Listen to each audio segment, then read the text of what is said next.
दर्पण न्यूजच्या सांगली कार्यालयाच्या वर्धापन दिनास हार्दिक शुभेच्छा. शुभेच्छुक उत्तमदादा कांबळे, जिल्हाध्यक्ष कोल्हापूर जिल्हा Republican party of India Athawale गट.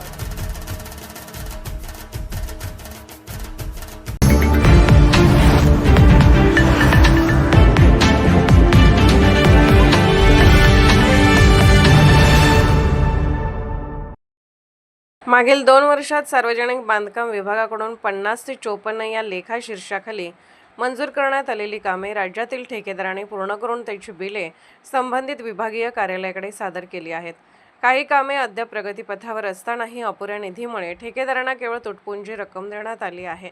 या पार्श्वभूमीवर ठेकेदारांची सर्व प्रलंबित बिले अदा होईपर्यंत राज्यभर काम बंद आंदोलन छेडण्यात येईल असा इशारा कोल्हापूर जिल्हा शासकीय ठेकेदार संघाच्या वतीने देण्यात आला. याबाबतचे निवेदन सार्वजनिक बांधकाम मंडळ कोल्हापूरचे अधीक्षक अभियंता यांना देण्यात आले. दरम्यान आज तिसऱ्या दिवशीही कोल्हापूर जिल्हा ठेकेदार संघाचे आंदोलन सुरूच होते. निवेदनात नमूद करण्यात आले आहे की चालू आर्थिक वर्षाच्या 31 मार्च 2026 अखेरपर्यंत कोल्हापूर सार्वजनिक बांधकाम मंडळाअंतर्गत सुमारे 100 कोटी रुपये तर राज्यभरात तब्बल 18,000 कोटी रुपयांची बिले प्रलंबित आहेत. आर्थिक वर्षाच्या अखेरीसही ठेकेदारांना अत्यल्प निधी देण्यात आल्याने त्यांच्यावर आर्थिक ताण वाढला आहे. ठेकेदारावर अवलंबून असलेले पेट्रोल पंप, खडी, डांबर व LPG पुरवठादार तसेच बँका यांची देणी कशी फेडायची असा गंभीर प्रश्न ठेकेदारासमोर उभा राहिला आहे. परिणामी ठेकेदारासह संबंधित व्यावसायिक घटकही अडचणीत सापडले आहेत. तसेच महाराष्ट्र शासनाच्या वित्त विभागाने 5 एप्रिल 2026 रोजी जारी केलेल्या परिपत्रकानुसार प्रलंबित बिले निकामी निघेपर्यंत नवीन कामाच्या निविदा प्रसिद्ध करू नयेत अशा मार्गदर्शक सूचना देण्यात आल्याचेही निवेदनात नमूद करण्यात आले आहे. या आंदोलनात ठेकेदार संघाचे संस्थापक अध्यक्ष बापू लाड, कार्याध्यक्ष BS पाटील, तज्ज्ञ संचालक सुनील नागराळे, सचिव कुलदीप पाटील, खजिनदार संजय पाटील तसेच संभाजी मोरे, सुनील नलवडे, रमेश भोजकर, दयानंद शिंदे आदी पदाधिकारी व सदस्य सहभागी झाले होते.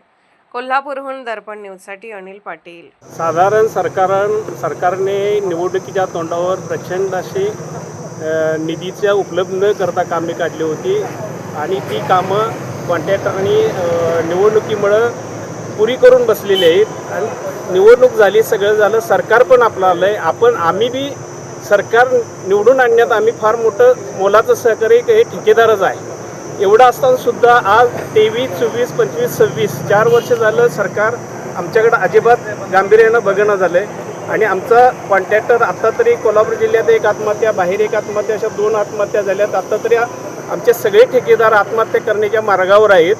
आणि जर सरकारनं गांभीर्यानं, आमची सरकारला कळकळीची विनंती आहे की आम्ही बी सरकारमधलेच एक घटक आहोत. जर गांभीर्यानं नाही तुम्ही बघितलं आमच्याकडं तर कदाचित ह्या 8-10 दिवसात एकान दुसरी आत्महत्या होण्याच्या मार्गावर आहेत. कारण प्रत्येक 3-4 वर्षात कॉन्ट्रॅक्टरनं CCवरलं व्याज भरून कंटाळलेलं आहे. ज्या एखाद्या कॉन्ट्रॅक्टरची 1 कोटी रुपये CC असेल तर 12 ते 36 लाख रुपये व्याज गेलेलं आहे. त्यामुळं कॉन्ट्रॅक्टर हा खाईला आलेला प्राणी आता झालेला आहे आणि रस्त्यावर उतरलेला आहे. त्याला बाकीचं काही सूचना झालं आहे तरी सरकारला आमची विनंती आहे की लवकरात लवकर याच्यावर योग्य तो तोडगा काढावा आणि निधी वितरित करावा. नाहीतर या आंदोलनाची तीव्रता दिवसेंदिवस वाढत जाणार आहे. फक्त आमची विनंतीच आहे, याच्यावर लवकर तोडगा निघावा ही आमची विनंती आहे. कोल्हापूर जिल्ह्यामधून जे आंदोलन चालू झालेलं आहे, आज 3रा दिवस आहे. आणि आज फक्त कोल्हापूर जिल्ह्याचंच आंदोलन नाही आहे, महाराष्ट्रात सर्व ठिकाणी पेटलेलं आहे. सर्व संघटना आहेत, त्याच्यामध्ये डांबरी काम करणारे असतील, छोटे सुशिक्षित बेरोजगार असतील किंवा बांधकाम करणारे असतील, सर्व प्रकारचे ठेकेदार सर्व एकत्र आलेले आहेत. गेल्या 6 महिन्यापासून जे ऑक्टोबरमध्ये निधी आला, त्याच्यानंतर ऑक्टोबरमध्ये पण तो म्हणजे 15 ते 17% आला. त्याच्यानंतर मार्चमध्ये आज सगळे लोक आम्ही रात्रभर 12-1 वाजेपर्यंत आशा लावून बसलो होतो, निधी येईल. 5 ते 60% लोकांना निधी दिला. आज शासनानं जो खेळ चालू केलेला आहे तो फार वाईट आहे. आणि आज आम्हाला जोपर्यंत तुम्ही आम्हाला निधी देत नाही तोपर्यंत आम्ही माघार घेऊ शकत नाही. आणि निधी देतानासुद्धा जो भरघोस निधी मिळाला पाहिजे, 70-80% वरती आम्हाला निधी आज मिळाला तरच आम्ही हे आंदोलन मागू घेणार, नाही तर आम्ही पुढचं आंदोलन मागू घेणार नाही, असं मी सुनील लगाळे महाराष्ट्र करताडा महासंघाचा जनरल सेक्रेटरी म्हणून आज ही तुम्हाला सांगत आहे. निर्भीड बेधडक बातमीसाठी दर्पण न्यूज चॅनलला लाईक करा, शेअर करा, सबस्क्राईब करा. मुख्य संपादक अभिजित रांजणे, दर्पण न्यूज.